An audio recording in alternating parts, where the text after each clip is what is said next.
Rais wa nchi ya Urusi Vladimir Putin amejitokeza hadharani kuikosoa vikali Marekani kutokana na mashambulizi yake ya kijeshi dhidi ya miundombinu ya nyuklia ya Iran. Kauli hiyo imetolewa kufuatia mashambulizi yaliyofanywa na Marekani kushirikiana na Israel ambayo yamezua taharuki si tu kwa Mashariki ya Kati bali pia katika uwanja wa siasa za kimataifa. Kwa mujibu wa Putin, mashambulizi hayo ni uvamizi usio na sababu wala ruhusa ya kimataifa na yamekiuka misingi ya sheria ya kimataifa, hasa katika wakati ambapo diplomasia ilikuwa bado ina nafasi. Katika mkutano wake na waziri wa mambo ya nje wa Iran, Abbas Araghchi, Putin alionyesha mshikamano mkubwa na taifa hilo la Kiislamu, akiahidi usaidizi wa kisiasa na kidiplomasia.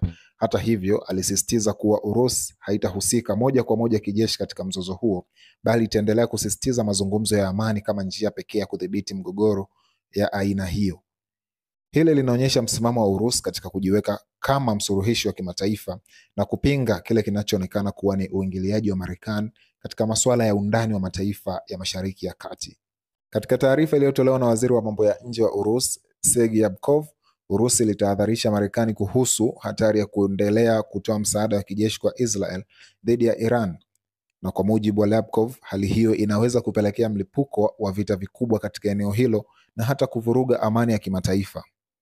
Urusi ilisisitiza kwamba njia ya busara ni kukaa katika meza ya pamoja na mazungumzo na kushirikiana na wadau wote wakiwemo Marekani, Israel, Iran na nchi nyingine za kanda hiyo.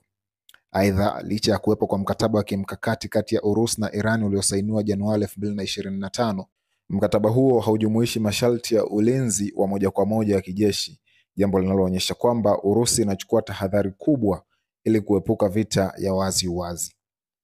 Hii ni ishara kuwa Putin anajaribu kutafuta ushawishi wa kisiasa bila kuingia kwenye hatari ya kushambuliwa na kushinikizwa kijeshi na mahasimu wake wa Magharibi. Urusi inajitahidi kujiweka kama nguzo mbadala ya nguvu ya dunia katika enzi mpya ya mvutano wa kiitikadi.